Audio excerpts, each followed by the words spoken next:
How's it going, everybody? Welcome back to the channel. Today is going to be the long-awaited wrap-up for the Davidson audio install on my 22 Pursuit. This one's been a long time coming, but I wanted to put it through its paces so I can give you my opinion on how it handles over, I think I have just over 2,200 miles on with this audio package in it now.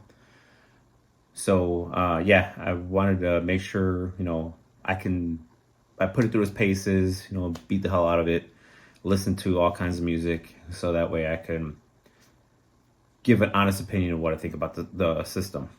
The video's going to be a little all over the place, because some of it was recorded earlier in the year when I went to the Down South Sound Off, and then even before that, because that's when I did the install before I went there, and then some of it's going to be recently from a couple of things that I did with the bike recently. So like I said, it's going to be all over the place a little bit.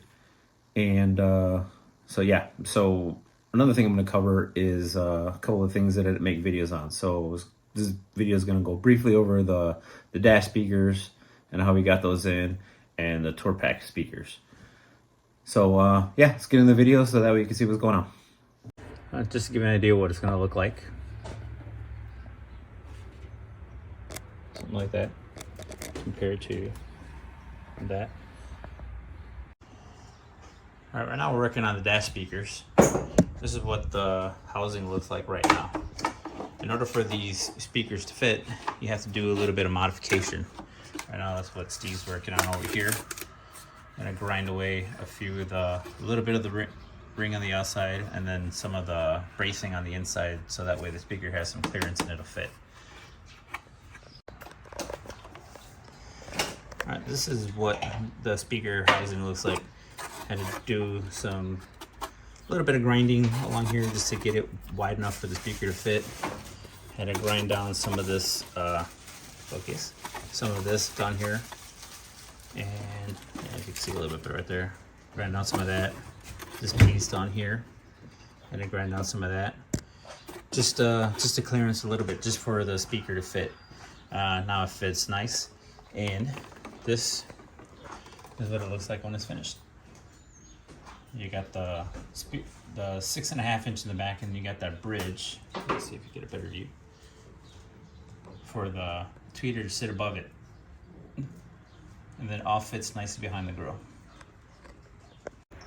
I shouldn't be filming in the light, but this is what's going in the tour pack, replacing the factory speakers. So after you get the grills out, take off the 4 speakers. Got these screws right here, which use a T20. Sorry, T20. See, you've got the new ones with the wire soldered on. Screw right in. But the kit comes with these wiring harnesses, so you can plug right into the factory harness, the ones that you remove from the speaker. So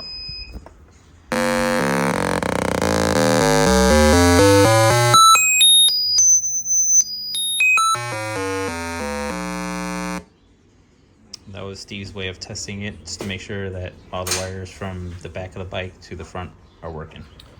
Here's a tour pack before we put the grills back on. So got rid of the stock factory speakers and got those.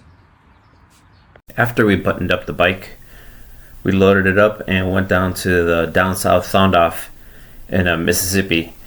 There's where we met Brandon Davidson. We ordered a Braille battery, which out of everything that we had on the bike is the only thing that I had a problem with. About 4 months after we had it installed, I got caught in the rain a couple times, and the battery stopped working. Turns out that the battery wasn't sealed properly, or it developed a leak somehow, and water got in the battery and caused the battery to fail. Contacted Brandon. He did a couple things, and we got us a new battery. That just goes to show the level of commitment that Brandon has with the products he stands behind and stuff like that. Real fast turnaround. I was able to get the bike back on the road.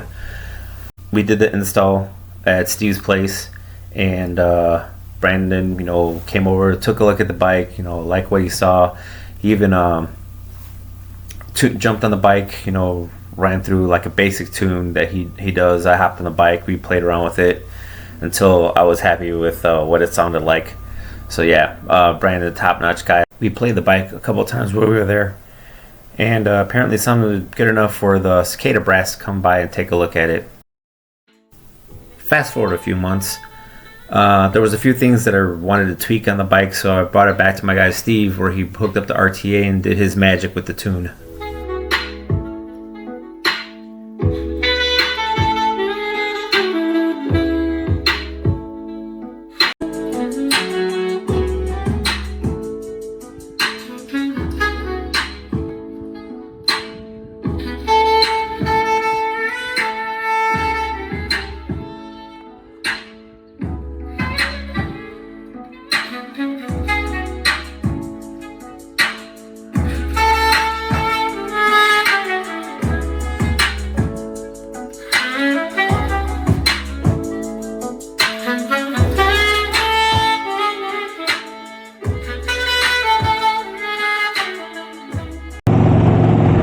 It gets loud, and hopefully you can hear kind of what I'm hearing in my helmet, but it sounds like super clear. You hear all the details in the song. The vocals sound really good. Yeah, Davidson Audio, well, Brandon Davidson, he did a really good job picking out the components for this. All the stuff that he worked on, it sounds really clear.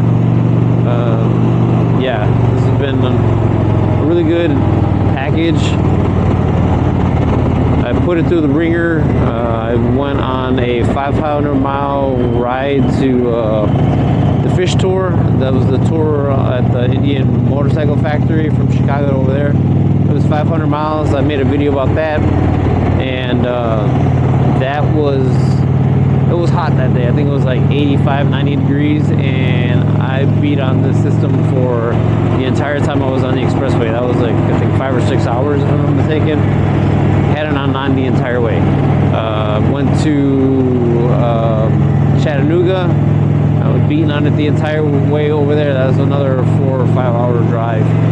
And then throughout the summer, whenever I had a chance to ride, just had it turned up to 9, beat the crap out of the system the entire way, and haven't had any issues with any of the components. So David, well, with the exception of the battery, but I explained that earlier in the video.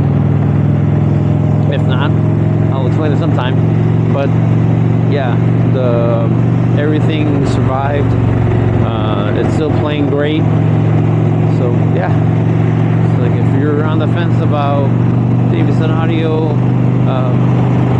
upgrade, I love it. It's been great. Every time I've showed it off, people have been super impressed. I even did it at the Jack Daniels event. I played it, and it's like the amount of looks at people coming from all the way down the other side of where we all staged, just to come take a look at the bike because they heard it from all the way back. Yeah, it just goes to show how good and clear this thing sounds. So, if you've been on the fence about it, I'm here to tell you that it sounds good. It'll take whatever you throw it at for them. And within reason. I mean, if you start to overdrive it and distort it, then you're probably gonna blow some stuff. But as long as you keep it, like I said, I play mine at 9 all the time, and I haven't done any damage to anything yet. So, yep, my 2 cents on it. All right, so that's pretty much a wrap on the bike. Meeting here with the man, Brandon. Everything, all the wiring, all that stuff came from his company. Top-notch stuff. I can't complain about it at all. It helped the install go together real easily, in my opinion. Some of the stuff, Indians is a different beast, so if you're used to working on Harleys, it's not like working on a Harley. I watched his videos quite a few times, but once I kind of got the gist of it, everything went together pretty good. My man Steve over here, he was the wiring guru, so I did put the lids on and the lowers, but he did all the wiring. You work on Harleys a lot. What do you think? It's a different animal. It's probably twice as much labor to do an Indian than it is a Harley. There's twice as many fasteners and bolts and nuts, and the tolerances are a lot tighter on the Indians than the Harleys. Yep. But like he said, all of Brandon's parts, the amp plates, the wiring, it's all perfect length. It's all thought out really well. And if you can buy time, this is a way to buy time. You don't have to sit there and measure wires and build your own harnesses. You don't have to guess at anything. Anyway, hopefully we don't hear that. Oh, you will. Yeah. You're not going over that.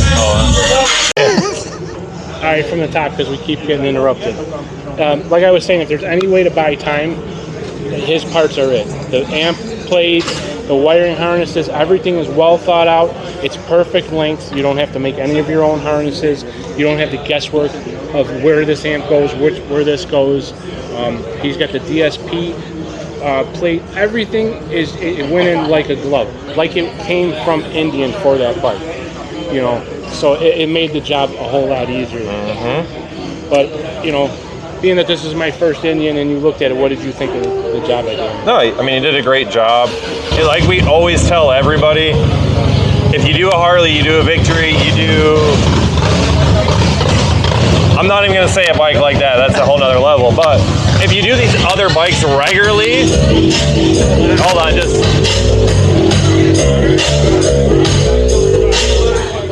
All right, we'll leave that in. Yeah. No matter what bike you do regularly, the Indian is a different beast. It's like the same thing. Like we specialize in Indians. We went to Harleys. It's a little bit of a learning curve for us. But my entire goal with the business was to find or to service a part of the market that people don't like to do. You go to a lot of shops. I heard from customers like, well, this shop doesn't want to touch an Indian, blah, blah, blah. I was like, it's a very common issue because nobody wants to touch these bikes. If you talk to Carlos, other people, they think we're nuts for what we do because we specialize in these bikes. So I tell you to say that my whole entire goal is not even just for the shops. We send packages out to individuals that want to tinker on it, but we do cater to the shops, to the dealerships that we're now networked with to make y'all's life easier. That's why we do what we do. We spend so much time. We listen to your guys' inputs to adjust our kits, to make it better, to make it easier. And now, from the time talking to these two gentlemen, we're now going to redo some of our videos because they're old now. The lighting was poor. We have new technology to make it easier for you guys. My wife's going to come in and do more instructions to make it a little bit easier for y'all to do. So we're really trying to cater to the Indian market where people are dropping the ball on it. Honestly, that's what we want to do. So I'm super glad to see these guys, not just send the package you guys talk on the phone, but to have him here to see the bike. He did a great job. Everything looks like it should. And that's what we're here for, man. We're here to make the job easy for you guys to get a product out there you guys can enjoy. One more thing I got to say. Even though Steve did the install and I did the stuff. As soon as I showed up, Brandon was super cool with us. He came in, asked if I had any questions on it, and he even helped tune the bike. Like I said, we just ordered this stuff from him, but this is the kind of customer service that you just don't get anywhere else. Nope. So thank you for that. Been class act this whole time. Absolutely, my man. And looking forward to showing off all this stuff, and hopefully letting the world know that Indians can sound good too.